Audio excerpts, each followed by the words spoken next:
Alright guys, back by popular demand, we are doing another Madness of Atheism radio show. Now for those of you that are not familiar with the Madness of Atheism radio shows we do, basically it's me taking calls from you, yes you, the sweet, lovable, cuddly, huggable atheist, where you call in and you basically prove that I'm right, that atheism is madness. Now, here's how we do it. I always ask one question. Yes, ladies and gentlemen, you know the question I ask. And then what's absolutely hilarious is atheist after atheist. Hold on. Very bad freeway. I just got a new front tire and it's got that coating on it, so you got to be careful. You know, it's all slippery. Anyways, I'm on the radio show, and atheist after atheist calls in, and they're going to attempt to answer this question. And by the way, not one atheist has ever successfully, or even at all, answered this question. Here is the question. And get ready, because on April 4th, if you're a sweet, cuddly, lovable, huggable atheist, you, yes you, can call in and you can be on live shock radio. Let me give it some throttle. Here's the question. What proof and evidence can you supply my listening audience that atheism is accurate and correct? I'm going to repeat it one more time. What proof and evidence can you give my listening audience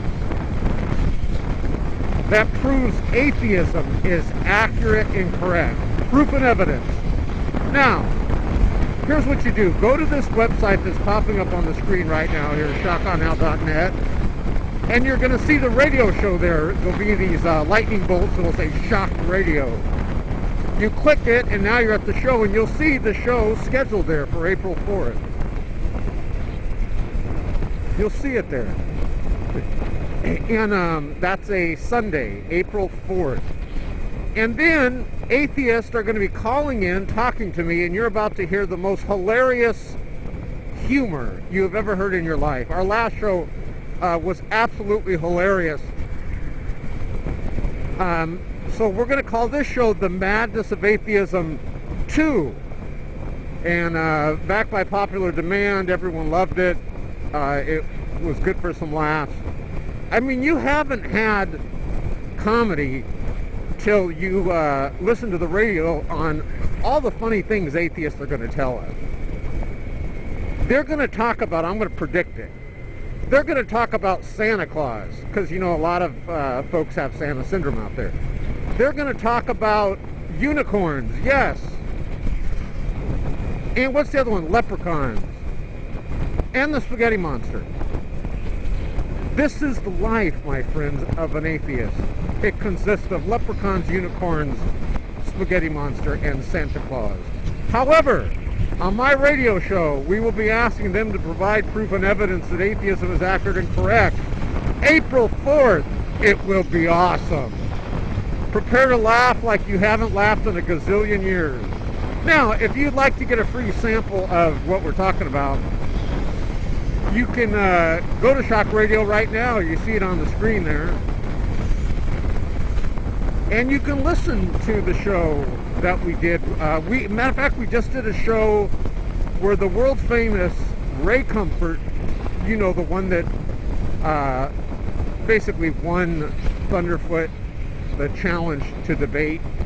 Thunderfoot lost, Ray Comfort won. The one where Thunderfoot got so terrified he started stuttering uncontrollably because he realizes atheism is madness. And I'm going to prove it to you on April 4th. Now, how much time do we got? Wow, we got a lot of time. How about I give you some writing? Give you some writing. Now, I'm going to give you a little example of the madness of atheism, what we're talking about here. Do you know at Christmas time, this is actually true. I've seen the article. I was reading an article, and at Christmas time, it said how atheists cope at Christmas time. How they cope. C-O-P-E. I'm like, what if they mean cope? Does Christmas hurt them or something? But then I read the article, and oh, it all became clear. what they do is, it said that one lady says that she contacts her friends and she warns them of department stores that play Christmas music. So I guess she calls up her friend Sally. Hey Sally, don't go into Macy's. I heard that song, Away in a Manger. They were singing Christmas songs about Jesus. Lord forbid we hear that at Christmas. Another thing too, I'm not making this up, it said that she purposely buys Christmas cards, like greeting cards, without a Christian message. What? So like it can't say Merry Christmas, it has to say Happy Holidays. Otherwise she gets really ticked off, the lady. Oh, the humor never ends. By the way, I was talking to an atheist in the chat room, Stickgam room, the other night. Stick'em. And there was like 5 atheists, like a pack of wolves, all on me, ganging up on me. But never fear, I was like Bruce Lee. I was taking them out, each one, as they were surrounding me. You ever see a Bruce Lee, what is it, Kung Fu? Where he just goes, hoo-ya, hoo-ya, paw. That's what I was doing in the Stick'em room.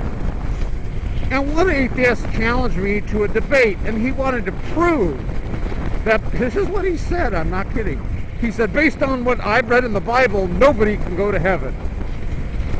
So he challenged me to a debate, and another atheist said, come on, Shach, I'll record it and I'll be neutral. I'll be the neutral moderator. Yes, the atheist was going to be the neutral moderator, but I played along with him, and I said, okay, look, I'll go ahead and I'll debate you if you could answer this one simple question that every knowledgeable Bible reader should know.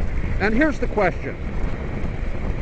I asked him, because remember, he's saying that there's no possible way you can be saved based on the Bible. Evidently, he only read the 10 Commandments, and he realized everyone has broken at least 1 or 2 of the commandments. So, but he did not research our King of Kings, Lord of Lords, the Alpha and Omega, Jesus Christ. So here's the question. I said, remember when Jesus gave up his life on the cross, and the veil in the temple was torn from top to bottom? What did that represent? And basically when I asked him that, how do I say this in a nice way? He began speaking like Beavis and Butthead. He was like, okay. And he's like, I don't know what it is. Shock's making a fool out of me. So I said to him, this sweet, lovable, cuddly atheist, I said, look, that veil was a separation between God and man, where you couldn't just go to God directly. There was always, like, you know, you'd go, the high priest would go into the Holy of Holies and all that. But when Jesus died, you can now talk to God directly. You can pray to God directly. There is now no separation between Jesus Christ and God. He broke that separation. He united us. He said, I go down the middle here, let's do it. Tucking down.